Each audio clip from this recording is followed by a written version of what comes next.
काजल बेटा, तिजोरी से पहले 500 की 11 गड्डी लेकर आओ। मैं पहले अपनी बहू की नजर उतारूंगी, उसके बाद ही उसका गृह प्रवेश करवाऊंगी। हाँ माँ, अभी लेकर आती हूँ। काजल अपनी माँ के कहने पर 500 की 11 गड्डियां लेकर आती है। इतने सारे पैसे देखकर सिमरन हैरान रह जाती है और मन ही मन खुद से कहती है, कहाँ मैं इतनी गरीब घर की लड़की, कैसे इतने अमीर घर में शादी हो गई मेरी। मेरा ससुराल तो पैसों से भरा ससुराल है। भरा इतने पैसों से कौन सी सास अपनी बहू की नजर उतारती है। अब तो मैं पैसों से भरे ससुराल में आ गई हूँ। अब मैं अपनी पसंद की हर वो चीज कर सकती हूँ जो मैं करना चाहती हूँ। अब तो मैं महंगी डिजाइनर ड्रेस पहनूंगी और महंगी महंगी चीज लूंगी। सिमरन ये सब कुछ सोच ही रही थी कि तभी उसकी नजर थाल में रखी नोटों की गड्डियों पर पड़ती है और आशा अपनी बहू की नजर उतार कर कुछ गड्डी अपनी बेटी बड़ी बहू तो कुछ गड्डियां अपने बेटों को दे देती है, गरीबों में बांटने के लिए। छोटी बहू, मैंने तुम्हारी नजर उतार दी है। अब अपने दाएं पैर से कलश को गिराकर अंदर आ जाओ। बहुत थक गई होगी ना। चलो अब जल्दी से आगे की रस्म पूरी करते हैं ताकि तुम आराम कर सको। आखिर कल तुम्हारी पहली रसोई भी तो है। अरे वाह, ना सिर्फ मेरा ससुराल पैसों से भरा है बल्कि मेरी तो सास भी बहुत अच्छी है। बताओ, मेरी नजर उतारकर घर में सभी को नोटों की गड्डी पकड़ा रही है दान में देने के लिए। मेरी तो सही जगह शादी हो गई। अब तो मेरे सारे सपने पूरे होंगे। उफ, ये मेरे महंगे महंगे सपने। पैसों से भरा ससुराल देखकर सिमरन बहुत खुश होती है और वो अपने कमरे में बाकी सभी की तरह जाकर सो जाती है। अगले ही दिन उसकी पहली रसोई थी, इसलिए वो सुबह जल्दी उठकर रसोई में खाना बनाने लगती है। अरे सिमरन, तुम इतनी जल्दी उठ गई और तुमने सारा खाना भी बना लिया। मुझे बता देती, आज तुम्हारी पहली रसोई थी, मैं तुम्हारी थोड़ी मदद करवा देती। अरे नहीं दीदी, आप तो जानती हैं कि मैं कितने गरीब घर से आई हूँ। मेरे घर वाले आप लोगों को कुछ ना दे सके, पर उन्होंने मुझे पूरे संस्कार दिए हैं। सच में सिमरन, तुम बहुत प्यारी हो। तुम्हें देवरानी के रूप में पाकर मेरे तो भाग्य ही खुल गए। शीतल और सिमरन आपस में बातें करती हैं। कुछ देर बाद शीतल के साथ सिमरन सभी के लिए डाइनिंग टेबल पर खाना लगाती है, जहां सभी उसके खाने की खूब तारीफ करते हैं। वाह बहू वाह, खाना तो तुमने बहुत अच्छा बनाया है। अब समझ में आया माँ कि क्यों गांव की ही लड़की चाहिए थी। अरे भाग्यवान, अब सिर्फ अपनी बहू के हाथों का खाना ही खाती रहोगी या उसे नेक भी दोगी। सुरेश की बातें सुनकर आशा खाना खत्म करके जल्दी से पास रखी बड़ी सी तिजोरी के पास जाती है और तिजोरी खोलती है और सिमरन की नजर तिजोरी पर पड़ती है जो पैसे और गहनों से भरी थी। हे भगवान, मेरा ससुराल तो मेरी सोच से भी ज्यादा अमीर निकला। सही सोच रही थी मैं, मेरा ससुराल सच में पैसों से भरा है। पूरी तिजोरी कैसे भरी पड़ी है और माँ जी को चोरी होने का भी डर नहीं लगता। अब देखते हैं माँ जी मुझे इतने सारे पैसों में से कितने पैसे देती है नेक के तौर पर। पैसों से भरी तिजोरी देखकर सिमरन बहुत खुश होती है, पर आशा इतने सारे पैसों में से सिर्फ एक 500 का नोट निकालती है और अपनी बहू को देती है। बहू, ये तुम्हारी पहली रसोई का नेक है। इसी तरह रहोगी तो एक दिन मैं तुम्हें इससे भी अच्छा नेक दूंगी, पर उससे पहले तुम्हें ये साबित करना होगा कि तुम एक जिम्मेदार बहू हो। माँ, सिर्फ 500 रुपए, ये कुछ कम नहीं है क्या? नहीं काजल, नेक में चाहे 500 मिले या 5 रुपए, नेक नेक होता है। 500 रुपए देखकर सिमरन थोड़ी हैरान तो होती है पर कुछ नहीं बोलती। अब इसी तरह कुछ दिन बीत जाते हैं और एक दिन सिमरन फोन में ऑनलाइन डिजाइनर कपड़े देख रही थी और अपनी जेठानी से बोलती है, दीदी अगले हफ्ते हमें पार्टी में जाना है। मेरे पास सारी साड़ियाँ सस्ती वाली हैं, इसलिए मैं सोच रही हूँ कि ये 15,000 वाली एक साड़ी मंगवा लूं। क्या 15,000 की साड़ी? तुम्हारे पास इतने पैसे रखे हैं? दीदी भला इतने सारे पैसे मेरे पास कहाँ से आएंगे? मैं तो माँ जी से बोलूंगी, आखिर पैसों से भरा ससुराल है मेरा। माँ जी एक डिजाइनर साड़ी तो मुझे दिलवा ही सकती हैं। उन्होंने आप लोगों को भी तो मेरी नजर उतार कर पैसों की गड्डी दी थी।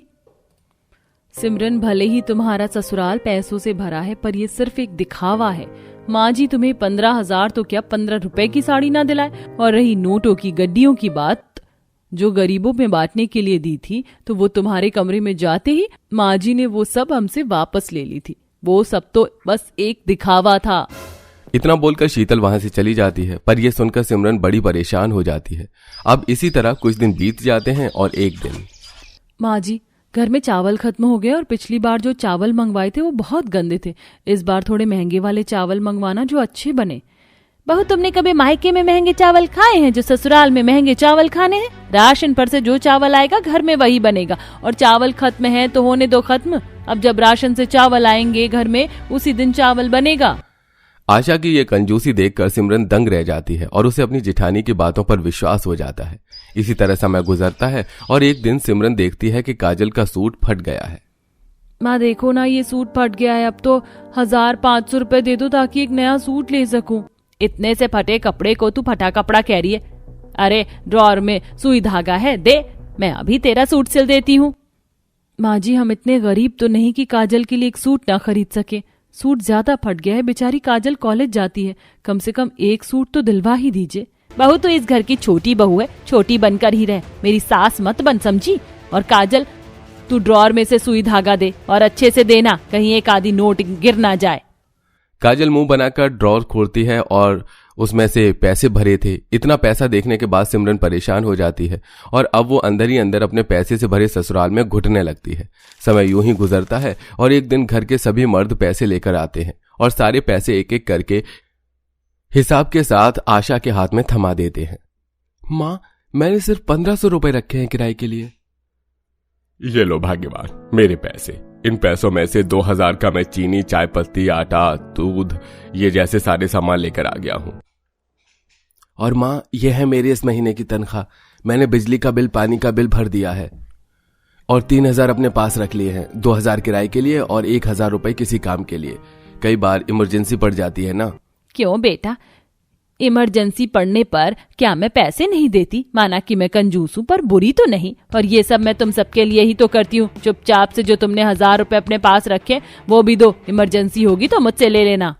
आशा अपने बड़े बेटे से वो 1000 रुपए भी लेकर सारे पैसे तिजोरी में ठूंस कर रख देती है और उसमें ताला लगा देती है। ये देखकर शीतल और सिमरन दोनों को ही बहुत बुरा लगता है और रात को सिमरन अपने पति से इस बारे में बात करती है। अमित जी, पैसों से भरा ससुराल है, हर जगह पैसा है।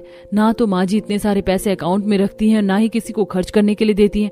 आखिर माँ जी इतनी कंजूसी क्यों करती हैं? पैसों से भरे ससुराल से तो अच्छे मेरे गरीब माता पिता हैं। कम से कम हम इतने कंजूस तो नहीं हैं। सिमरन, ऐसा मत बोलो। मेरी माँ बहुत अमीर थी, पर उनकी शादी ऐसे गरीब घर में हुई जहां वो एक एक पैसे को मोहताज हो गई। माँ ने एक एक रुपया जोड़कर इस घर को पैसों से भरा है। बस यही वजह है कि माँ इतनी कंजूस है और हर किसी से हिसाब लेती है, पर जरूरत पड़ने पर वो हमें हमारे पैसे वापस भी कर देती है। अमित की बातें सुनकर सिमरन का गुस्सा और बढ़ जाता है। इसी तरह कुछ दिन बीत जाते हैं और अब आशा की कंजूसी देखकर सिमरन से बर्दाश्त नहीं होता और वो अपनी जेठानी और नंद से कहती है, माफ करना काजल, पर अब तो हद ही हो गई है। घर में चीनी नहीं है और जब मैंने माँ जी से चीनी मंगवाई तो वो पड़ोसी से मांग कर ले आई। आखिर इतनी कंजूसी किस लिए? क्या घर में पैसे नहीं है? पूरा घर पैसों से भरा पड़ा है और माँ जी को जरा भी फिक्र नहीं है कि पैसे चोरी भी हो सकते हैं। भाभी, मैं क्या करूँ, माँ ऐसी ही हैं। अगर माँ ऐसी हैं तो अब समय आ गया उन्हें रास्ते पर लाने का। बस मुझे आप दोनों का साथ चाहिए। काजल और शीतल सिमरन का साथ देती हैं और एक रात जब पूरा परिवार सो रहा होता है तो वो तीनों मिलकर घर के सारे पैसे चोरी कर लेते हैं। अगले दिन बाजार जाने के बहाने सारे पैसे अकाउंट में जमा करवा देते हैं और जब आशा अपनी तिजोरी, अलमारी, ड्रॉर खोलती है तो उसमें न पैसे होते हैं न और कुछ। तो उसमें पैसे न देख उसे हार्ट अटैक आ जाता है। ये देख पूरा परिवार घबरा जाता है और डॉक्टर को बुलाता है। कुछ देर बाद आशा होश में आती है। मुझसे बहुत बड़ी गलती हो गई, मुझे इतने सारे पैसे घर में नहीं रखने चाहिए थे। सारे पैसे चोर लूट कर ले गए। अगर आज वो अकाउंट में होते या कहीं और होते तो हम रातों रात कंगाल ना होते। माँ जी, पैसे चोरी नहीं हुई है, बल्कि हम तीनों ने पैसे अकाउंट में जमा करवा दिए हैं और ऐसा दिखाया है कि पैसे चोरी हो गए। ये तो हमने आपको समझाने के लिए किया था, पर आपकी तबीयत इतनी खराब हो जाएगी ये पता ना था। हमें माफ कर दीजिए। हाँ माँ जी, हमें माफ कर दीजिए। माँ जी, हमसे बहुत बड़ी गलती हो गई। अच्छा, ये प्लानिंग तुम तीनों की थी, पर तुम तीनों मुझसे माफी क्यों मांग रही हो? अगर तुमने ये प्लानिंग ना की होती तो आज मुझ जैसी औरत को अकल ना होती। आज तो तुमने पैसे चोरी करे। अगर ये पैसे सच में चोरी हो जाते तो मैं क्या करती? मुझे तो तुम तीनों का शुक्रिया कहना चाहिए मेरी आंखें खोलने के लिए। विनोद, अमित, तुम सारे पैसे अकाउंट में डलवा दो और जहाँ इन्वेस्टमेंट करनी है वहां करो ताकि घर के पैसे घर में ही रहें। उस दिन आशा को अकल आ जाती है और वो कंजूसी करनी छोड़ देती है और अपने बेटे बहू के हाथ में अब कुछ पैसे देने लगती है और पैसों का सही इस्तेमाल करती है। आ जाओ देवरानी जी, इस घर में आपका स्वागत है। पूर्वी शादी करके अपने ससुराल आती है और अपने पुराने ख्यालातों वाले ससुराल वालों को देखकर वो हैरान हो जाती है। उफ, ये लोग कितना ड्रामा करने वाले हैं और इतने ओल्ड फैशन हैं। इन्हें इतना भी नहीं पता है कि किस तरह एंट्री करनी चाहिए थी। मेरी बिल्कुल ओल्ड फैशन की तरह एंट्री कर रहे हैं। रैंडम वीडियो बनानी थी इन्हें मेरी। पूर्वी ऐसा सोचकर जब घर के अंदर आती है तो वो किसी से कुछ नहीं बोलती, लेकिन रेशमा और सास सरस्वती बहुत प्यार और प्रेम से पूर्वी से कहती हैं, बहू तुम बहुत ज्यादा थक गई होंगी, शादी के चलते थकावट हो ही जाती। पहले तुम थोड़ा सा आराम कर लो, फिर तुम्हारी पहली रसोई की रस्म करवा देंगे। पहली रसोई की रस्म ही तो करनी है, ये तो मैं बैठे बैठे भी कर दूंगी। पूर्वी की यह बात सुनकर ना तो सरस्वती समझ पाती है और ना ही गांव की बहू रेशमा।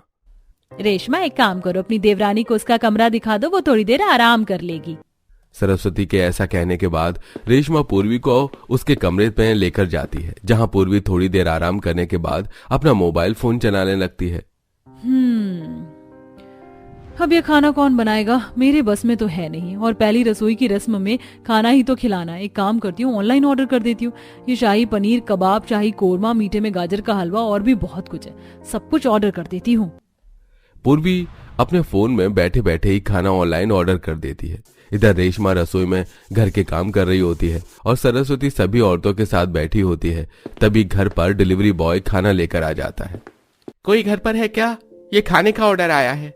खाने का ऑर्डर? लेकिन खाना ऑर्डर किसने किया? यहाँ तो किसी ने खाना ऑर्डर किया ही नहीं। लेकिन इसी एड्रेस से पूर्वी नाम की लड़की ने खाना ऑर्डर किया है। पूर्वी ने खाना ऑर्डर किया है? लेकिन क्यों? जाओ रेशमा, जरा पूर्वी को लेकर आओ। अब रेशमा पूर्वी को लेकर आती है, जिसके बाद पूर्वी सभी से कहती है, ये खाना पहली रसोई की रस्म के लिए है।